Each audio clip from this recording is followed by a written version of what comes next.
So we are winding down another year. Not only that, we do face uncertain times, but we have faced them before. Today, Christians everywhere are celebrating a birthday. A writer once penned these words: "The birthday celebrated today is that of a child born in a stable in an obscure village. In his 33 years of life, he never traveled more than 200 miles from his home. He never won an election, never had a college degree with which to impress anyone. And yet it is recorded that even as a child, he astonished the church leaders of his day with his incredible knowledge. He never owned a home, never had a pot of money. In fact, Jesus was a nomadic preacher. Popular opinion turned against him. He was betrayed by a close friend, and his other friends, well, they ran away. And finally, he was unjustly condemned to death. He was nailed to a tree, as Romans did then, among common thieves on a hill overlooking the town dump. His only crime was that he loved people, loved them enough to tell them they were headed the wrong way. When he died, he was put to death in a borrowed grave."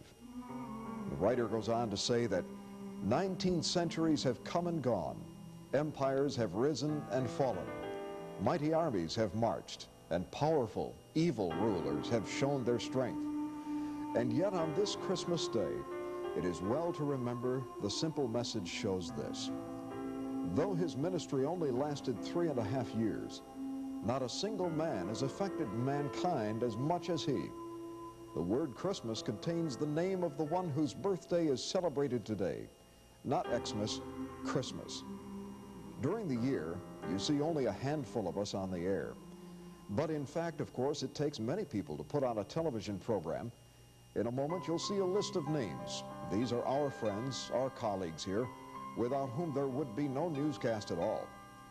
I'm deeply grateful for each and every one of them. As troublesome stories unfold on the nightly news, and we cast further worry to the wind, it would be well tonight to put these things into perspective, to put the cares of this world aside. No matter what they are, history has proven them to be temporary. There's an old hymn of the church. Part of the lyric says this: "Strength for today, bright hope for tomorrow." To every Christian, both here and abroad, that hope was born on this day, 2,000 years ago. And every time we write this year on a check or a company report, we're recognizing that birth. What is also important tonight is that whether you are Christian or Jewish or any other faith, whether you celebrate Christmas today or Hanukkah or nothing at all, the message of Christmas is clear. If you have not the spirit of Christmas and the spirit of love that it commands in your heart, you'll never find it under a tree.